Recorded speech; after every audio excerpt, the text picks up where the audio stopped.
কেমন আছেন সবাই? আমি সুচিত্রা, আমার নতুন একটি ব্লগে আপনাদের সকলকে স্বাগত জানাই। দ্বিতীয় দিনে কী করলাম তা রয়েছে এই ভিডিওতে। এই যে খাওয়া দাওয়ার পরে আমরা সবাই মিলে বেরিয়ে পড়েছি ঝর্ণা দেখতে যাব।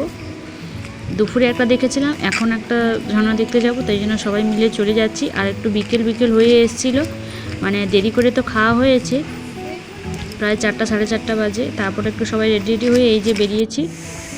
এই দেখুন ঝর্ণার পাশে চলে এসে সবাই এই জন্য ফটো সেশন করছিল। আর সন্ধ্যা হয়ে গেছিলো, খুব ভালো করে খুব ফটো ওঠেনি, যাই হোক যতটাই উঠে ততটাই অনেকটাই সুন্দর। এই ঝর্ণাটা একটু দূরে ছিল।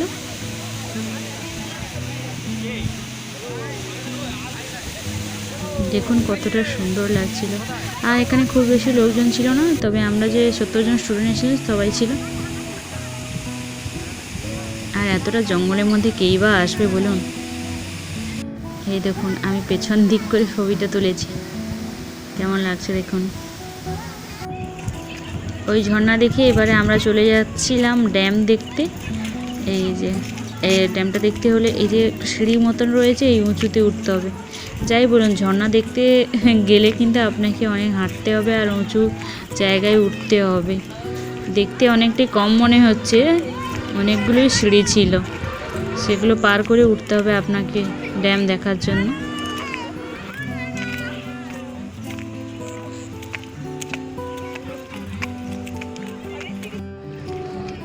এই যে দেখুন ড্যামটা কতটা সুন্দর লাগছে। যদি একটু দুপুর থাকতো তাহলে তো অবশ্যই আরও ভালো লাগতো, তবে একটু সন্ধ্যা হয়ে এসছে তো, তাই এর জন্য একটু ক্যামেরাতে একটু অন্ধকার লাগছে।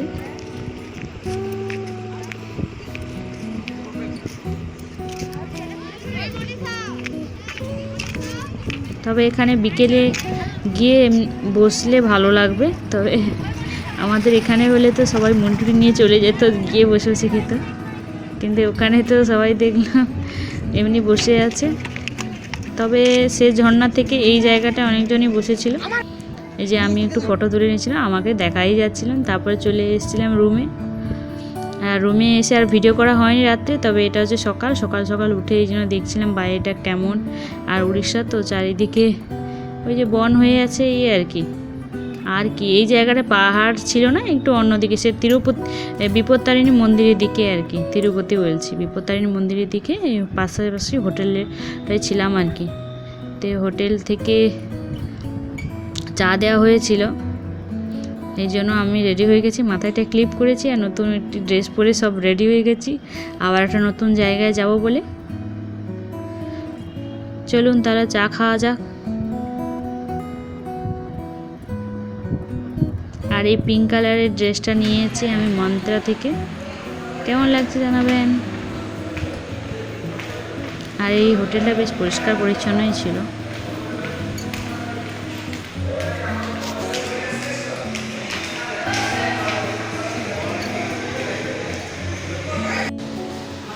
যে চা কাউন্টারে চলে এসেছি, চা নিয়ে নিয়েছি আর হচ্ছে বিস্কুট, লিকার চাই ছিল।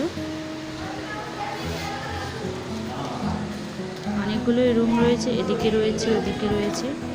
তবে আমরা মেয়েরা গেছি বলে ওই চুলের খেয়েছিলাম। একটু পরে হচ্ছে ঘুগনি আর মুড়ি খেয়ে আমরা একটু মন্দির দেখতে এসেছি। এটা হলো বিপত্তারিণী মন্দির। তবে এই মন্দিরে আমি ছোটোবেলায় গিয়েছিলাম, ফটো তুলেছি। তো আজকে বড় হয়ে সেই মন্দিরে ঘুরতে গেছি। যেহেতু বাবা কাজের সূত্রে উড়িষ্যায় থাকতো, তো বাবার সঙ্গে থাকতাম। তবে অনেক বছর আগে আমরা এখানে চলে এসেছি, এই জন্য আমার ঠিক করে মনে নেই। এই যে তিরুপতি মন্দিরের ভেতর। তবে মন্দিরে যেখানে মন্দির রয়েছে ওখানে ফোন নিয়ে যেতে দেবে না। বাইরটা দেখুন।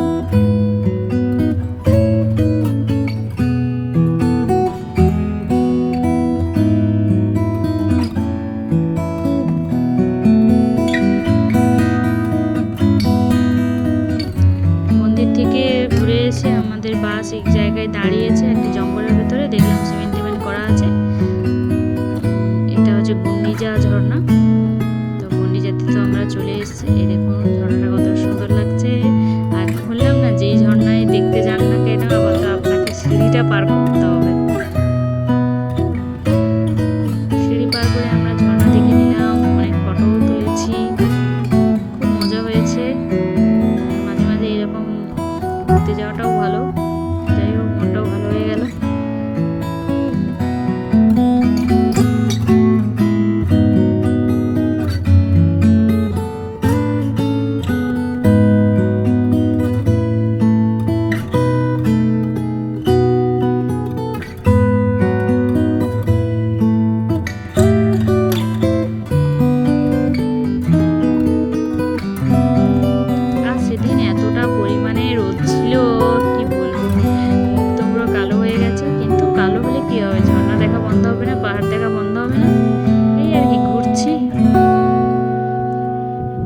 দেখে যাব, কালো হলে পরে আবার ট্যান তুলে নেব বাড়িতে এসে, কিন্তু ঘুরতে হবে।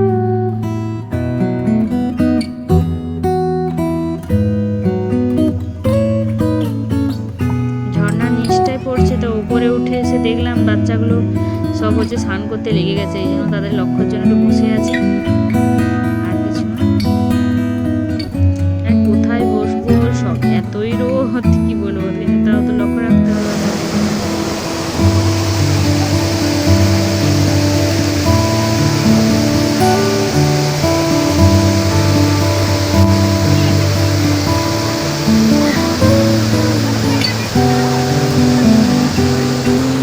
ওখান থেকে ফিরে এসে দুজন ছেলে আমাকে ফুচকা খাওয়ার জন্য বায়না করছিল।